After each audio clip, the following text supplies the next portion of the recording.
ഇതിപ്പോൾ പറയും നിങ്ങൾ കട്ട് ചെയ്യാൻ പിടിക്കുമോ എന്താ വെച്ചാൽ ഞാൻ പറയേണ്ട പറയും.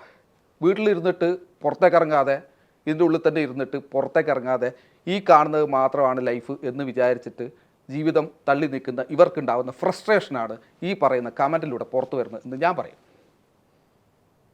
അത്രേ ഉള്ളൂ. അത് ഇവർക്ക് ഇല്ലാത്ത സന്തോഷം, ഇവർക്ക് കിട്ടാത്ത സന്തോഷം, ഇത് ബാക്കിയുള്ളവരുടെ ലൈഫിൽ കാണുമ്പോൾ ഉണ്ടാകുന്ന ചൊറിച്ചൽ, ഇതാണ് ഈ കമൻറ്റോളികളുടെ പ്രശ്നം. ഇവർ ഈ നമുക്ക് തരുന്നത് ഹരാസ് ചെയ്യുക. ഇപ്പം കണ്ടില്ലേ ഒരാൾ വെറുതെ പറഞ്ഞതിന് അദ്ദേഹം പോയി തൂങ്ങി മരിച്ചു. ഇങ്ങനെയൊന്നും തൂങ്ങി മരിക്കാൻ എനിക്ക് സൗകര്യമില്ല. ഞാൻ നേരത്തെ പറഞ്ഞ പോലെ തന്നെ ഒരു കല്യാണം ഫെയിലിയറായി അല്ലെങ്കിൽ ഞാനൊരു ഡിവോഴ്സായി എന്ന് വെച്ചിട്ട് മുഞ്ചി തെറ്റി വീട്ടിലിരിക്കാൻ ഞാൻ തയ്യാറല്ല. എനിക്ക് എൻ്റെ ലൈഫ് മുന്നോട്ട് കൊണ്ടുപോകും. ഞാനിങ്ങനെ ഇരുന്നിട്ട് എന്താ കിട്ടാൻ? ആർക്ക് പോയി? എനിക്ക് പോയി അല്ലേ? എൻ്റെ ജീവിതത്തിൽ ഉണ്ടാകുന്ന സന്തോഷം.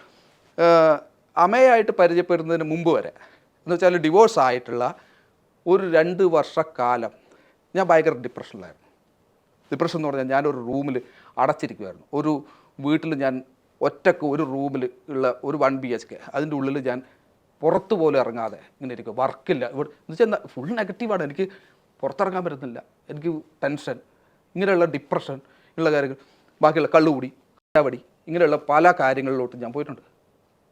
സിന്തറ്റിക് ഡ്രഗ്സ് യൂസ് ചെയ്ത് ഞാൻ ആ ഒരു ടീമിലേക്ക് പോയി.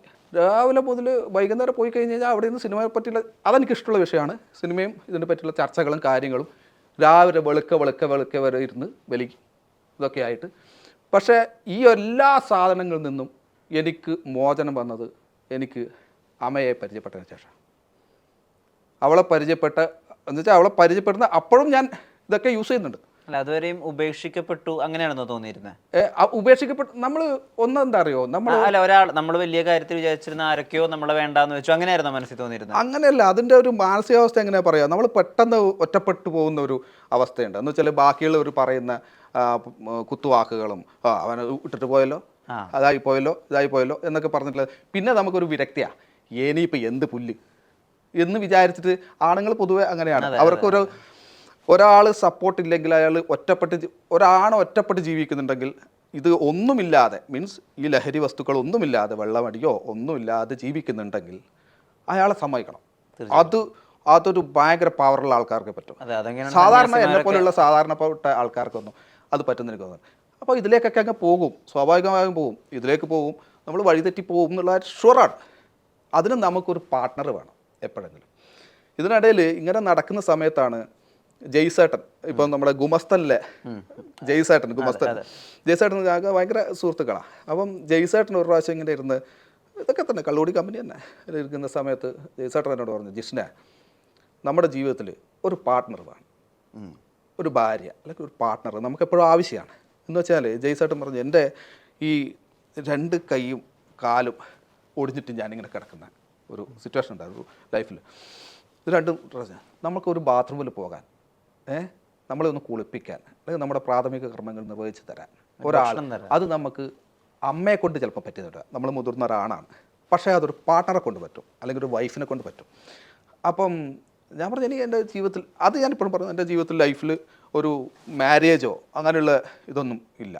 ഓക്കെ, അത് ഉറപ്പിക്കാം. മാരേജ് ഒന്നും ഉണ്ടാവില്ല എൻ്റെ ലൈഫിൽ എന്ന് വെച്ചാൽ അത് എന്നെ സംബന്ധിച്ച് എനിക്ക് തോന്നുന്നിടത്തോളം, എനിക്ക് മനസ്സിലാക്കിയിടത്തോളം അത് വെറും ഒരു കൂട്ടിക്കെട്ടൽ മാത്രമേ ഉള്ളൂ. അതിനേക്കാൾ ഉപരി ആ ഒരു കിട്ടിയ ആ ഒരു ബാന്ധവം മാത്രമേ ഉള്ളൂ അതിൽ. അല്ലാതെ അതിൽ വേറെ ഇമോഷണൽ കാര്യങ്ങളൊന്നുമില്ല എന്ന് എൻ്റെ ജീവിതത്തിൽ, എൻ്റെ അനുഭവത്തിൽ എനിക്ക് മനസ്സിലായി. അതിനെക്കൊണ്ടൊരു പിന്നെ ഇത് പിരിക്കാനാണ് പാട് അല്ലേ? ഇത് പിരിക്കാൻ വേണ്ടിയാണ് പാട്. പിന്നെ കോടതിയിൽ പോയി നിൽക്കണം. US പോയി നിൽക്കുമ്പോൾ 4 പേര്, നമുക്ക് അത്യാവശ്യം 4 പേര് കണ്ടാൽ തിരിച്ചറിഞ്ഞ ആൾക്കാരാണല്ലോ. അപ്പോൾ പോകുമ്പോൾ അവർ ഇതൊക്കെ അനുഭവിക്കണം, എക്സ്പ്ലെയിൻ ചെയ്യണം. മറ്റേ വീട്ടുകാർ വന്ന് ചർച്ച ചെയ്യണം, മറ്റവർ ചർച്ച ചെയ്യണം. എന്തിന്? അതിൻ്റെ ആവശ്യമില്ല. നമുക്ക് ആരെ ഇഷ്ടമുണ്ടോ അവരോട് കൂടി ജീവിച്ചാൽ പോരെ. അതിന് കല്യാണത്തിൻ്റെ കാര്യം എന്താ? വിവാഹ സങ്കല്പം ഇല്ല. പക്ഷേ നമ്മളെ കെയർ ചെയ്യാൻ, അല്ലെങ്കിൽ നമുക്ക് ഇഷ്ടമുണ്ട് എന്ന് തോന്നുന്ന ഒരാൾ ആരൊക്കെ പോയാലും നമ്മുടെ കൂടെ ഒരാളുണ്ടാവണം എന്ന് ബോധം വരുത്തി ഈ ജയ്സേട്ടൻ്റെ വാക്കുകൾ. അപ്പോൾ എനിക്ക് തോന്നി, ശരിയാണല്ലോ, എന്നെ ഒന്ന് നിയന്ത്രിക്കാൻ, അല്ലെങ്കിൽ അത് വേണ്ട, സ്നേഹത്തോടെയെങ്കിലും നമ്മളെടുക്കുക, വേണ്ട കേട്ടോ, അത് ഒഴിവാക്ക്, എന്ന് പറയാൻ സ്നേഹത്തോടെ പറഞ്ഞാലേ കേൾക്കുക കേട്ടോ, ഞാൻ പറഞ്ഞാൽ കേൾക്കാത്ത ഒരുത്തരാണ്. ആരെങ്കിലും എടാ കേട്ടോ എന്ന് പറഞ്ഞ് ഞാൻ ചെയ്യും, അതാണ് സ്വഭാവം. പക്ഷെ സ്നേഹത്തോടെ വേണ്ട ഏട്ടാ അത് വേണ്ട എന്ന് പറഞ്ഞ് അത് മനസ്സിലാക്കാൻ കഴിവുള്ള ഒരാളായിട്ടാണ് എനിക്ക് തോന്നുന്നത്. അങ്ങനെ എനിക്കുണ്ടായിരുന്ന ഒരു ബാഡ് ഹാബിറ്റ്, ഒരു വലിയ ബാഡ് ഹാബിറ്റ്, ഐ മീൻ ഇത് തന്നെ ജോയിൻ്റ് അടി. ഓക്കെ, ഞാൻ ഇതിപ്പം പറഞ്ഞു കഴിഞ്ഞാൽ എനിക്ക് വേറെ കേസ് വരുമോ ഇല്ലയോ എന്ന് എനിക്കറിയില്ല. ഞാൻ കഞ്ചാവ് അടിക്കുമായിരുന്നു, യൂസ് ചെയ്യുമായിരുന്നു, യൂസ് ചെയ്ത് പക്ഷേ ആ സാധനം അല്ലെങ്കിൽ ഈ പറയുന്ന ഡ്രഗ് ഞാൻ ഒഴിവാക്കിയത് അവൾ കാരണമാണ്, അമേയ കാരണമാണ് ഇത് ഒഴിവാക്കിയത്. എന്നുവെച്ചാൽ എൻ്റെ സ്വഭാവം ഞാൻ തന്നെ മാറുന്നു. അത് എനിക്കും കൂടി തോന്നിയിട്ടാട്ടോ, എനിക്കും കൂടി തോന്നണം, ഒരാൾ പറഞ്ഞാൽ മാത്രം പോരാ, എനിക്കും കൂടി ഞാൻ ഇങ്ങനെ മാറ്റങ്ങൾ നിങ്ങളെ ഇതിൽ വരുന്നത്. നിങ്ങളിങ്ങനെ അല്ലായിരുന്നല്ലോ, അങ്ങനെ അല്ലായിരുന്നു ഞാൻ. എന്നുവെച്ചാൽ പല സമയത്തും കറക്റ്റ് ലൊക്കേഷനിൽ കറക്റ്റ് സമയത്ത് രാവിലെ 7 മണിക്ക് പറഞ്ഞാൽ 7 മണിക്ക് എത്തുന്ന ആളാണ്. അതെ, ഈജിപ്ഷ്യന്റെ വൃത്തി, അച്ചടക്കം ഫേമസ് ആണ് അതൊക്കെ. അത് വൃത്തിയും എനിക്ക് നീറ്റായിരിക്കണം, വീടായാലും ഇതൊക്കെ നീറ്റായിരിക്കണം, ഇതൊക്കെ ഉണ്ടായിരുന്നു. അതൊക്കെ കൈവിട്ട് പോയിരുന്നു, അതൊക്കെ കൈവിട്ട് പോയിക്കൊണ്ടിരിക്കുമായിരുന്നു. ലൈക്ക് വൃത്തിയുടെ കാര്യമല്ല, ലൈക്ക് ആ ഓർഡർ. ഞാനിപ്പം ലൊക്കേഷനിൽ ഷൂട്ടിന് പോകണം, നാളെ എനിക്ക് ഷൂട്ടുണ്ട്, ഇന്ന് വൈകുന്നേരം എനിക്ക് എത്തണം. ഞാൻ എന്ത് ഇന്ന് രാവിലെ എഴുന്നേറ്റ് ഓക്കെ രാവിലെ ഒരു 9 മണിക്ക് ഇറങ്ങാം എന്നൊക്കെ വിചാരിച്ചിട്ട് ഞാൻ റെഡിയാവാൻ തുടങ്ങും. തീരൂല, നമ്മൾ ലാഗായിരിക്കും. ലൈക്ക് ഈ ഡ്രഗ്സിൻ്റെ തലേദിവസത്തെ ഹാങ് ഓവർ ആയിരിക്കാം, വാട്ട് എവർ, നമ്മൾ ലാഗായിരിക്കും.